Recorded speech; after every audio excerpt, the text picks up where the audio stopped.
Two different levels, I cannot relate. You never win if you playing it safe. It's all a game until you get played. Welcome back to It's Culture Podcast. My name is Mark. And tonight, well, we got an update from the young scooter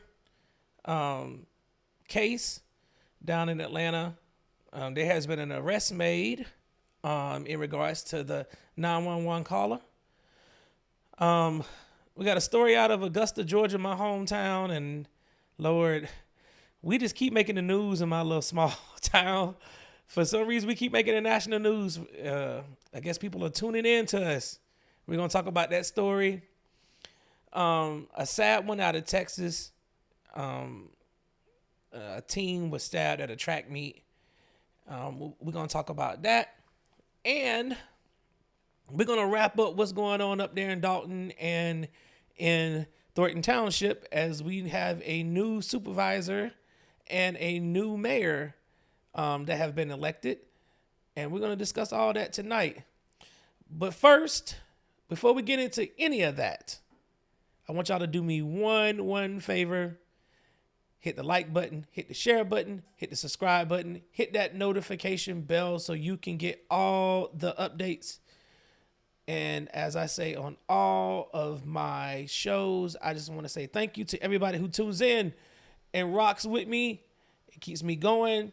Y'all keep making comments, and I try to answer as much as I can. But I'm loving the Culture Nation. I'm loving y'all. Y'all keep me abreast and informed, and y'all keep giving me stories.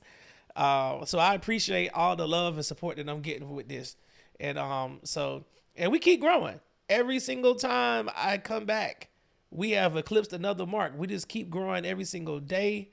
And I'm very, very appreciative. I never would have thought that this channel would have taken off as fast as it has when I first started. But that's because you all continue to rock with me and support the channel. So thank you so much. If you want to communicate tonight, you can hit me in the chat. The live chat is open. If you want to comment, if you just want to, wait until the show's over with, that's fine. So let's get into it. Well, in the young scooter case, I talked about this last week. Young scooter passed away on his birthday. There was a 911 call that came to the house that he was at. The police were called. When the police showed up, young scooter ran out the door, jumped the fence, allegedly, and somehow or another injured his leg, and ultimately passed away on his birthday the same day. Initially, when the report first came out, we thought perhaps he had been shot. That was the initial report, but Atlanta police cleared that up very, very quickly. And then it came out that it was a leg injury that he suffered when he fell, or may have shattered his leg when he was jumping the fence, injured himself. We've seen people injure their legs when jumping out of buildings and stuff like that. That pressure on your feet or your legs can shatter your bones. You're not supposed to be doing all that plyometric stuff like that. So, but after the 911 call was what people were initially concerned about, because people were trying to figure out where was this 911 caller at. Nobody knew who the woman was. Well, we found out that it was a person that was on the Zeus Network, the Baddie show, Demi Blanco. She had made a statement, I think, and came out and said she was the 911 caller. And now she's been arrested. Let's go to Atlanta to hear about it. Well, police say the woman who made the 911 call that ultimately led to the death of Atlanta rapper Young Scooter was not telling the truth. We first let you hear that call yesterday at noon, and that caller has since been arrested. Atlanta News 1st Sarah Hammond is live at the Fulton County Jail with what we know about this. Sarah, fill us in here. Well, 31-year-old Demetria Spence waived her first appearance here at the Fulton County Jail just a little while ago. Her bond was set for $7,500. She would not be able to go back to the scene of the crime, speak to any witnesses, and she also would not be allowed to have any weapons. Now, again, she is accused of making a false 911 call. Here's how that all unfolded.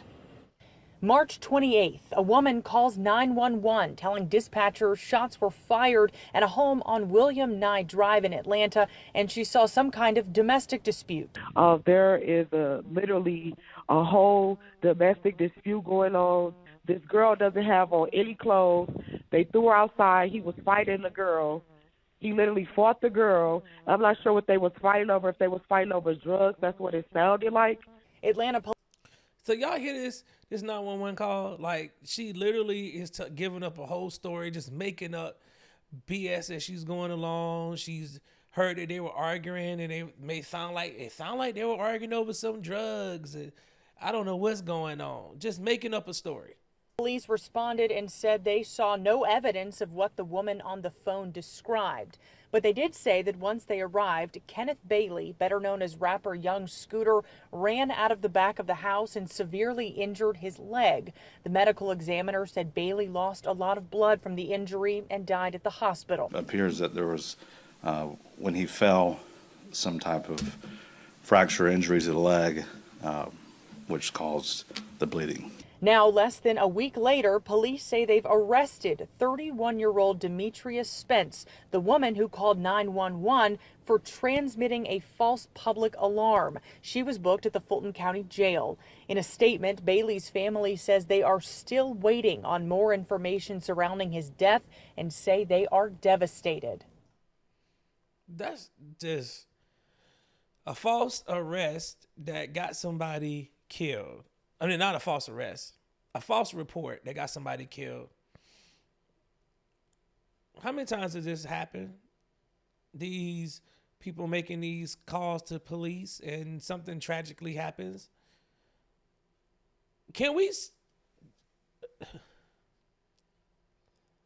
It takes a heartless person to knowingly, willingly call the police, knowing that you're lying, to spark an outrage or to try to get one on somebody or try to get over on somebody or try to hurt them in a way or punish them because you feeling bad.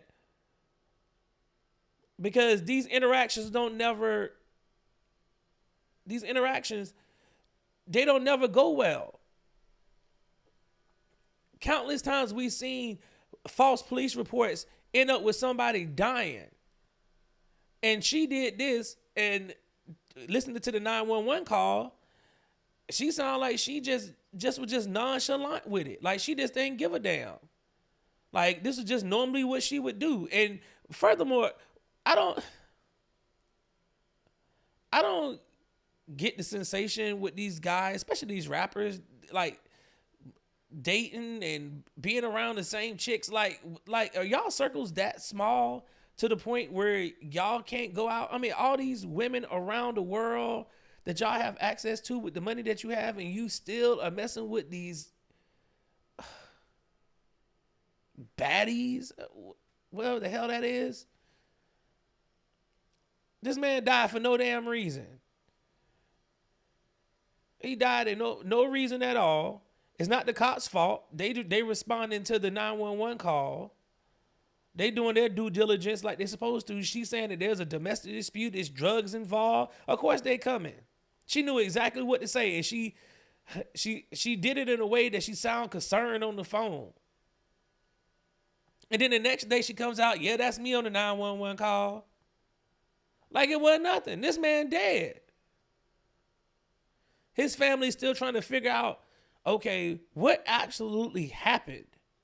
When y'all knocked on the door, does anybody have an idea as to what was the real motive? What made young Scooter decide that he was going to run out the back door, jump the fence, break his leg, allegedly, or some part of his leg, and bleed out? How did it get to that point? What was going on inside the house that caused this man to fear for his life when the police showed up?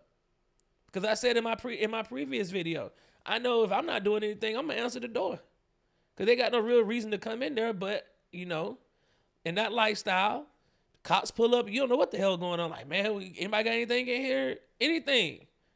You get pulled over, even though you know you're not doing anything. It's just that threat. Sometimes, especially, you know, especially you are black. You have a automatic fear mechanism that comes up when it comes to police because of our history with police officers. And I'm not saying that all police are bad. I'm not saying that. I have friends that are police officers. So I'm not gonna generalize all bad apples. All right. I am old enough and wise enough and experienced enough to know that, you know, there's bad apples everywhere, and not everybody acts or is to be blamed for the behaviors of a few people. Now, I'm not going to do that. I'm not going to demonize everybody. But we have a relationship with these police officers, the black community does, that is not really good. And that relationship has to be mended for safe communities, right? We want safe communities. But you calling the cops willingly to bring them out there for this is just don't make any sense. Don't make any sense at all. Making a false report, now this man is dead. Just ignorance, man. Like, y'all dudes, man, they got these rappers, man. Stop messing with this trash, man. That's gonna get you locked up. Like, because she calling the cops like that, man, you are already in trouble. As soon as something happens, the police get involved, it ain't never good. It ain't never good. So, y'all let me know what y'all think about that, though. I'll be curious to see what y'all say. So, the next topic, oh, yeah. This one's out of my hometown, and I said this in the intro. Augusta, Georgia. I don't know how we keep ending up in the news. How we went viral.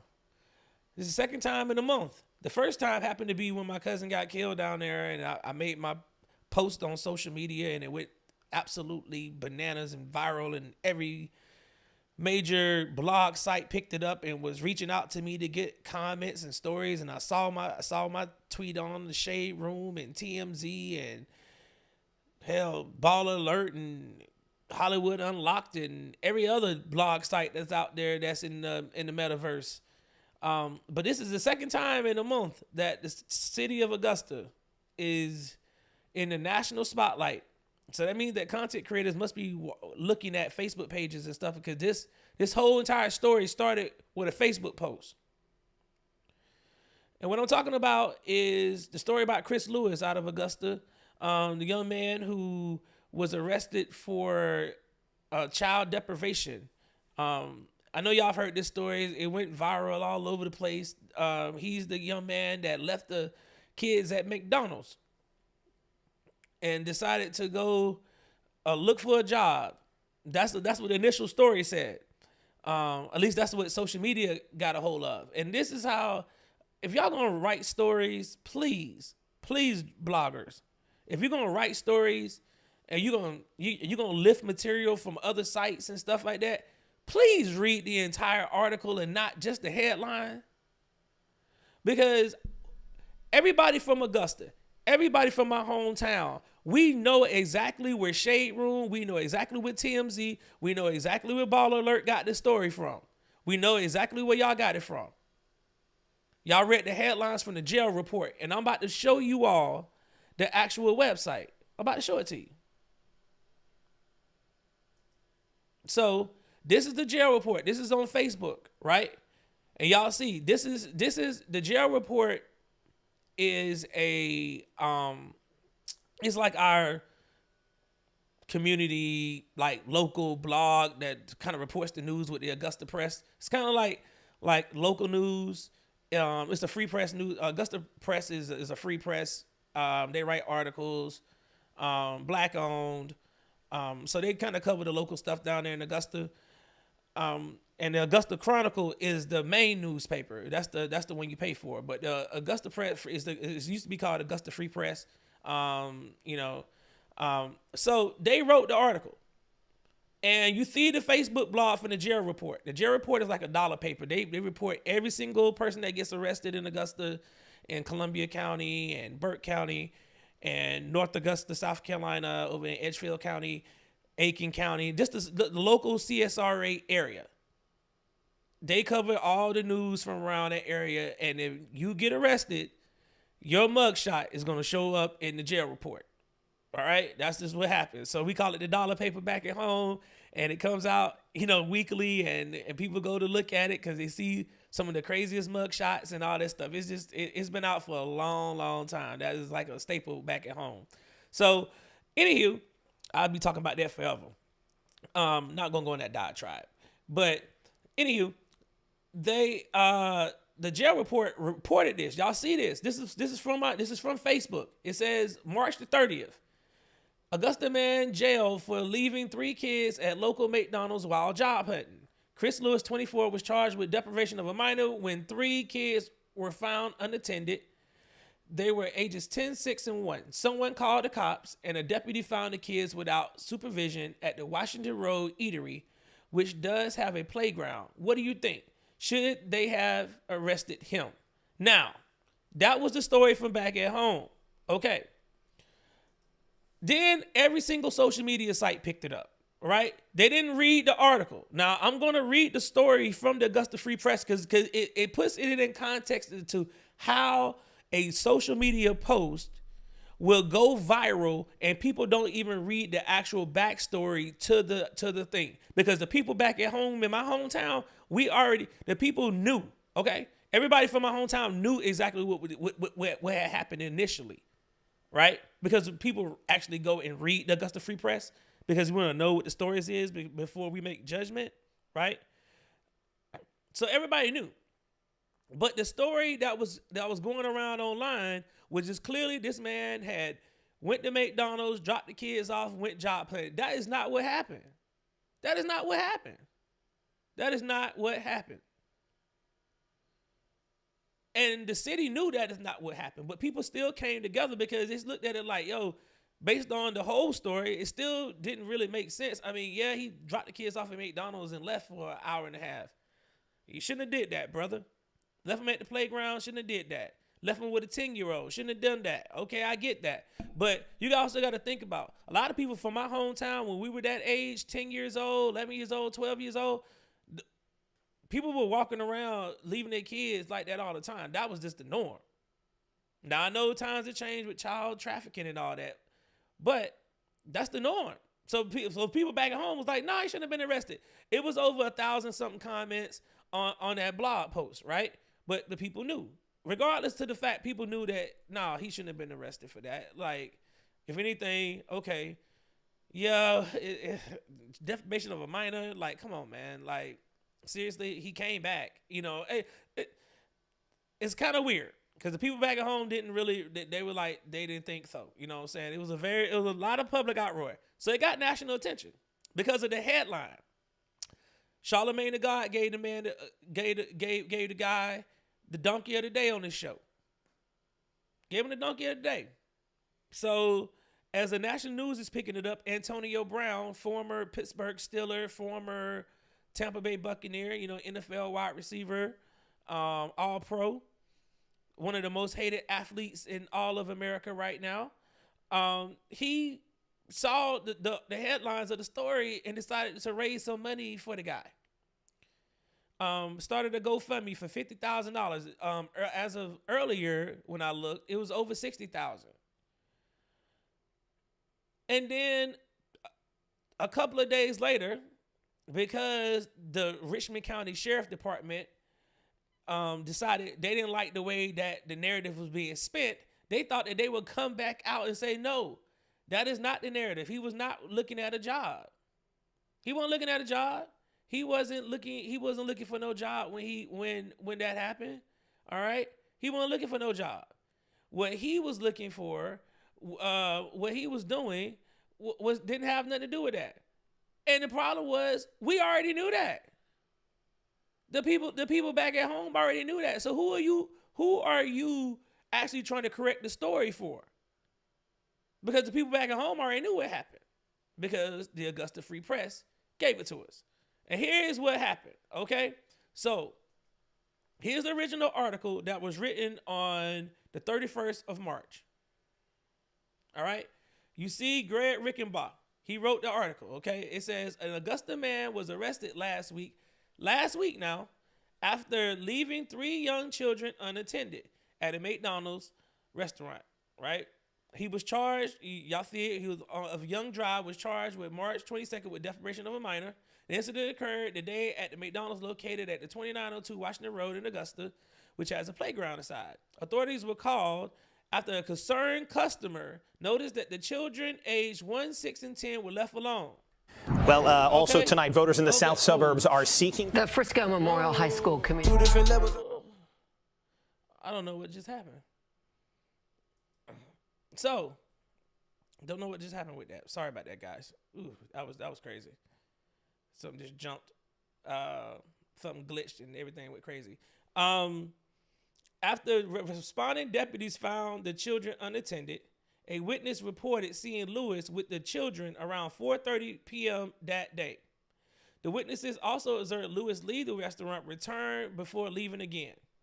Lewis arrived back at McDonald's around 6:18 and was detained by the officers. He explained that he had walked to the restaurant with the children from his apartment and didn't want to make them walk back while he attended a nearby job interview. He said he did not own the vehicle. The children's mother arrived shortly and he was taken into custody. All right, that is the entire story. That was told on, y'all see the date. Go back up to the top. This was on the 31st of March. 31st of March. We knew this.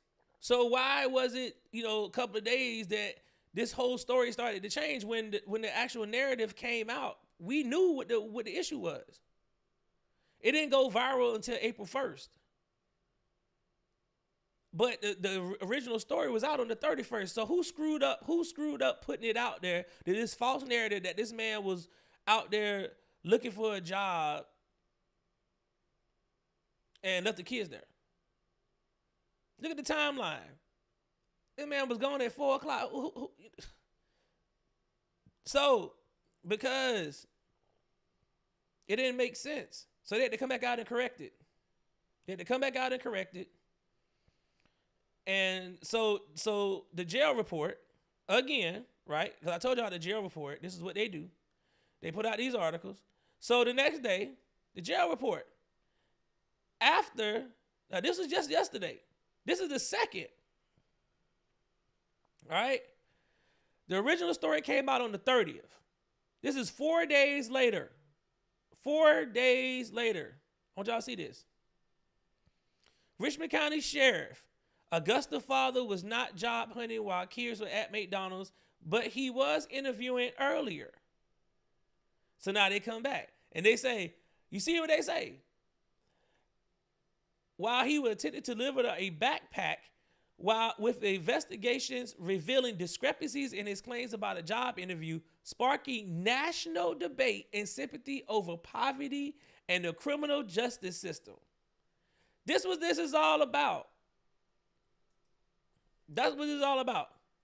They got the national outrage. They ain't like that. So they're going to correct the story again so that way the story will be out there. This man was not out there searching for a job. We already knew that. But that's not why Antonio Brown did that. The man was looking for a job. He had his kids with him. Like, he can't afford childcare, regardless on whether it was early in the day or not. He still ain't had no child. Now, the kid's parents actually came and picked them up. Don't know what the hell she was doing in the daytime. I don't know if this guy was even out there looking for a job, to be perfectly. Well, we do know he was looking for a job because he actually went and applied for one because they verified that. They verified that he had actually applied for a job because they got him on camera applying for the job. It just happened it was early in the day. A couple of hours earlier. So, but the national media sparked the outrage because they ran with the story and somebody was out there hunting and one of these blogs found it and then the first one to drop it, and then everybody else went along and copied it. And none of them did their actual due diligence or research on the story at all. And it wasn't until the national public outcry, right? Until Antonio Brown decided that he was going to raise money for this man. And y'all waited until Antonio Brown got close to that goal because he was up to like $48,000, and all of a sudden Richmond County decided they want to drop this at 3:08 p.m. yesterday. 4 days after the initial report, and nearly 2 weeks almost after it initially happened. Because mind you now, this happened on March the 22nd. This did not happen on the 30th when the jail report reported this. That was 8 days later. This is almost 2 weeks. So Richmond County had all the time to put out the right story from the get-go because they knew the right story in the get-go. They were not expecting this story to get any national attention, and they darn sure wasn't expecting that Antonio Brown was going to raise no money for Chris. That's what they mad at, because they don't like Antonio Brown. So anything that he going to do, they're going to make sure they try to crap on it and make it seem like it's bad. And we know this. So this story, and I'm glad that Antonio Brown decided that he was going to keep giving the money, though. He's still going to give him the money. Because at the end of the day, the guy still needs the money. Still needs a car, still needs a job, still needs all that. Still needs support, still got to be able to take care of these babies. But the cops are so concerned about their damn image and what the narrative says, they don't want to be looking like it's bad. But poverty is bad. The criminal justice system is bad. I mean, we just saw a woman leave her kids inside of a car freezing to death in Detroit and got sympathy in the house. But this man is out trying to find a job, walking around with 3 doggone kids, and y'all want to demonize the man. Say that he a bum and all this other stuff. Didn't do that with that woman up in Detroit. No, she got a house and sympathy. So I think in our country, we've gone so far extreme that we would just want to demonize men all the doggone time. We don't even know how to show grace at all. Don't have no grace, no empathy, nothing. People are being programmed to be living in a egalitarian society. We're on a path of destruction because people don't have any compassion in their hearts anymore, and that is sad. And we're supposed to be Americans and all living in this country together, trying to make it together, and here we are always want to, somebody trying to help somebody out. I mean, Antonio Brown ain't had no reason to help this guy, but he saw something and he stepped up to help out. And the community in Augusta was helping out too. And that's why the cops are not too thrilled about this. They don't want to see community help. They'd rather incarcerate this man and lock him up. So, but it's just funny that this story got pushed out there like that, and the story initially was the same, and they had 8 days to correct it, 8 days to get it right before the jail report put it out and before the media got it. But they took no time to try to correct anything or try to change the story or try to make sure that it was accurate. It was only until it got national outrage and a fundraiser got done that they decided that they want to come out here and crap on that man. So we'll leave that one alone. I don't like that. Gino, I don't like that. And Gino know who he is. I don't like that. Don't like it at all. This situation down in Texas, with this teen and this stabbing,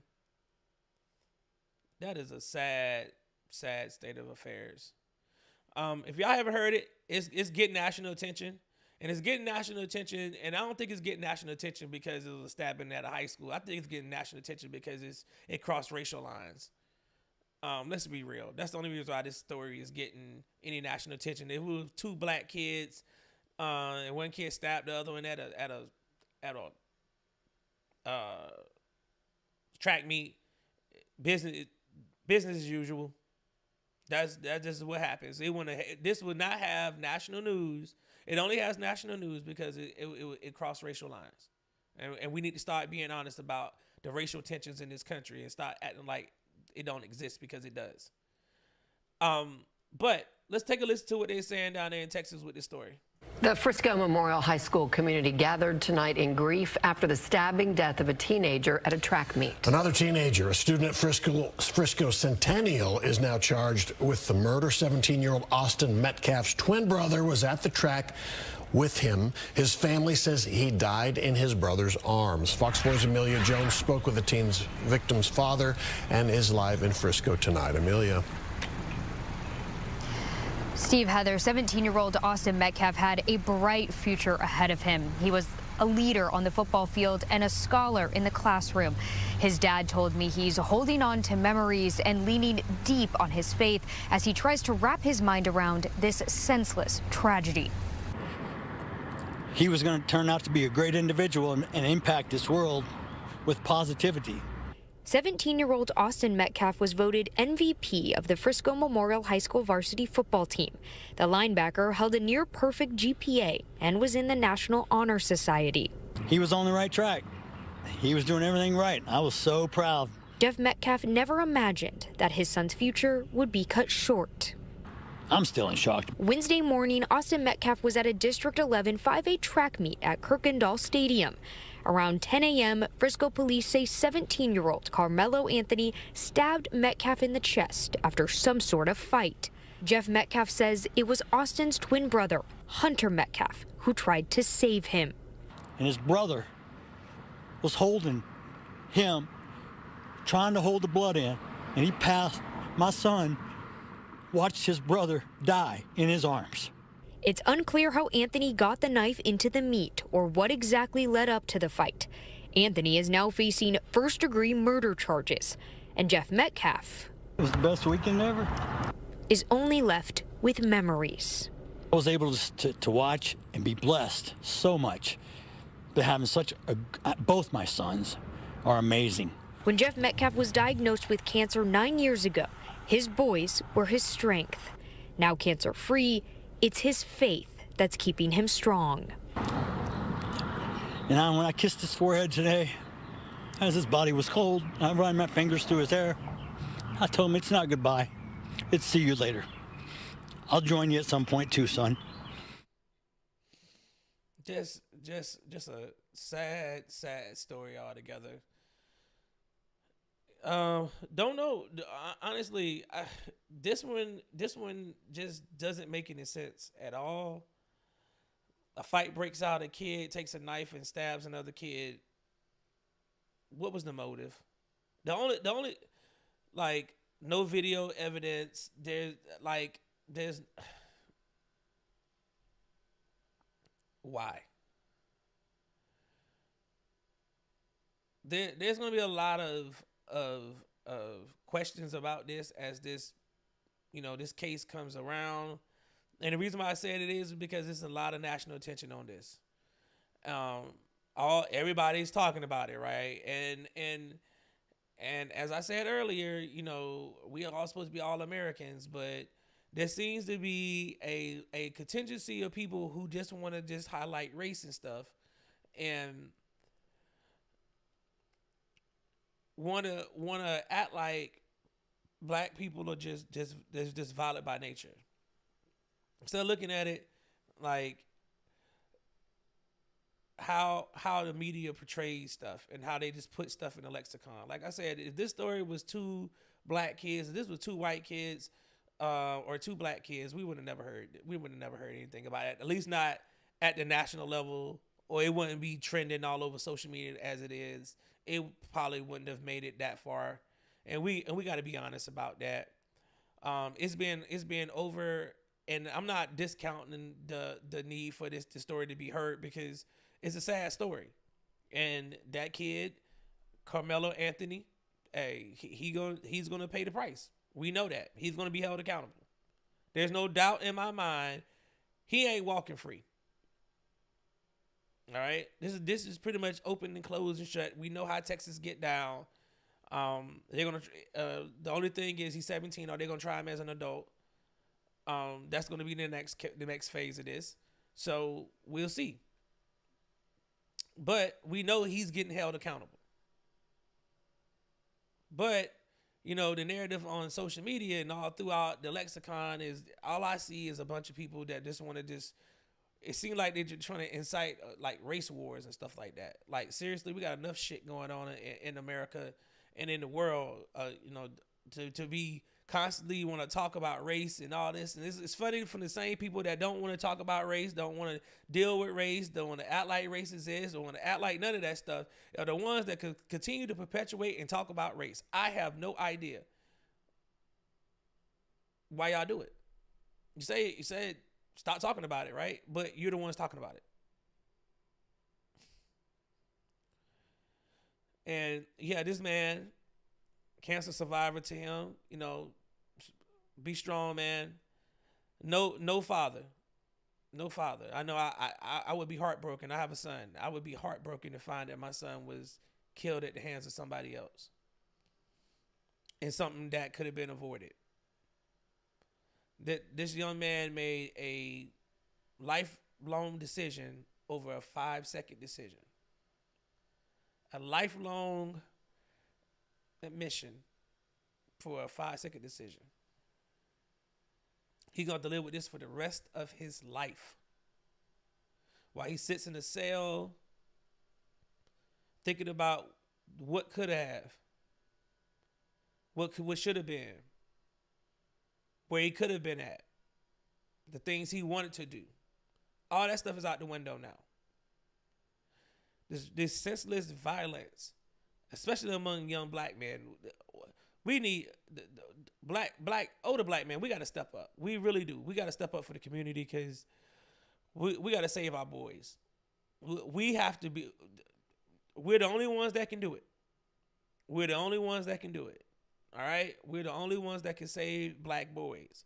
Black men are the only ones that can save black boys. We have to save them.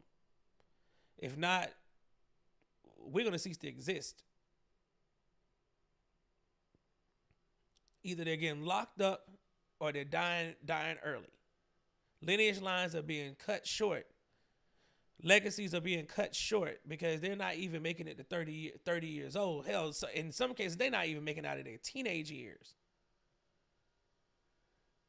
And I don't know, you blame education, you blame the music, you blame whatever. I don't know because you can't say you can blame the music because everybody's listening to the freaking music. It ain't like just black folks are listening to hip hop.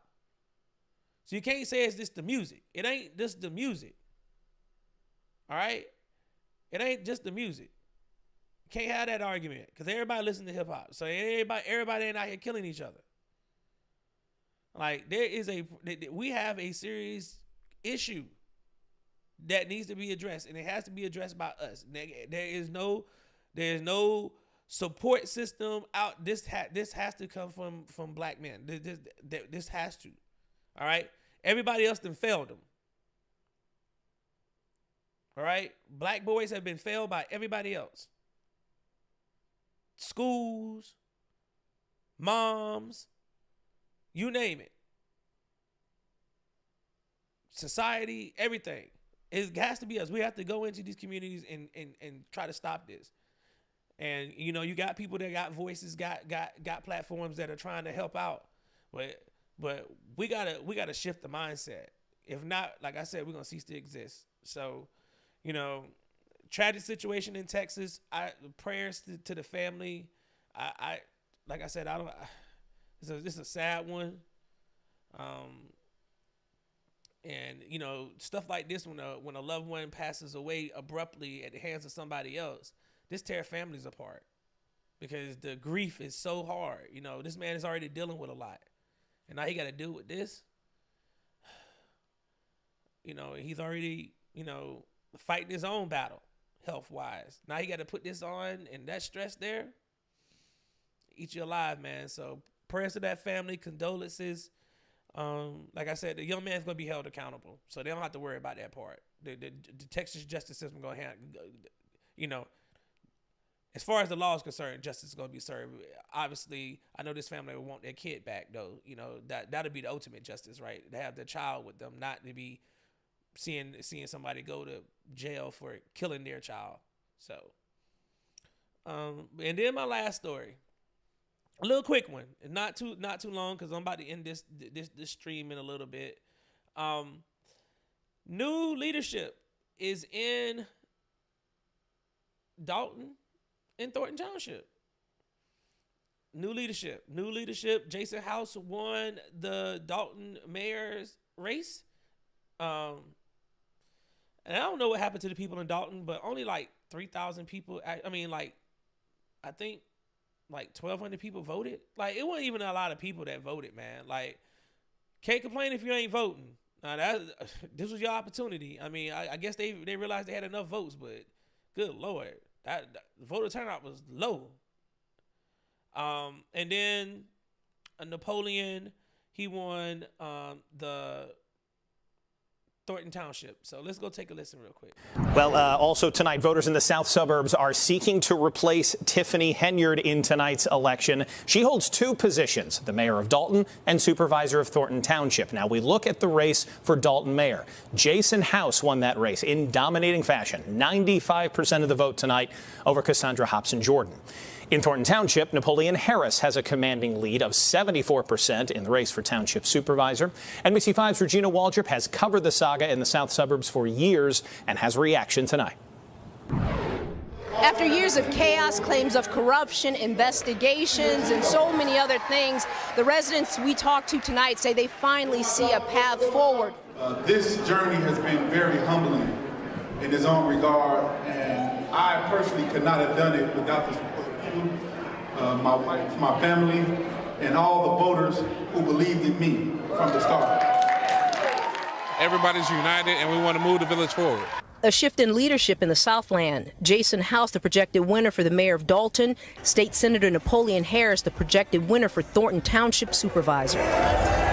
Currently holding two powerful positions, mayor of Dalton and township supervisor, Tiffany Henyard lost her bid for a second term as mayor in the primary election. Her tenure in both positions has been filled with drama. She's currently under federal investigation, accused of questionable spending of village finances and retaliation. She's also named in dozens of lawsuits by former employees and business owners. Henyard has denied any wrongdoing. And swearing-in ceremony is expected to happen sometime in May. As for Tiffany Henyard and her next political move, that's unclear. Reporting from Lansing, I'm Regina Waldrop, NBC5 News. So, Napoleon and Jason House, you all have won the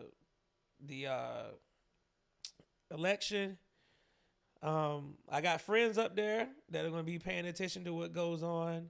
I wish Dalton and Thornton the best of luck. Jason got a tough task ahead of him in Dalton with the budget, trying to get them out of this deficit that Tiffany put them in. You know, it's gonna be. I hope the people of Dalton understand that it's gonna be a little painful at first, but you gotta give Jason time to. Can't expect him to come in and wave a wand and change all this stuff now. Y'all got to give the man time to get everything in line, get some revenue generated, and get the ball and get everything turned around there, because can't expect milk crows overnight. This wasn't destroyed in one day. This was destroyed over accumulation of a couple of years. So it's going to take him a little bit to get it together, but I am sure that he's going to turn it around. And the same thing with Napoleon. It's gonna be kind of interesting with Napoleon though, because Tiffany Henyard was making $200,000 a year as a Thornton Township supervisor, and she was trying to get something passed to change that to like $20,000. So that's gonna be curious.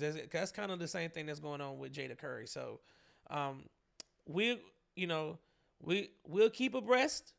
My people in the Chicagoland area, they will keep me abreast of what's going on up there. And if anything happens, significant, I will keep you all abreast. So, but that's tonight's show. I thank you all for tuning in, and rocking with me. I apologize about the technical difficulties early in the midstream. Don't know what happened with that. And we'll be back on Sunday night, 8 o'clock Eastern, 7 o'clock Central. And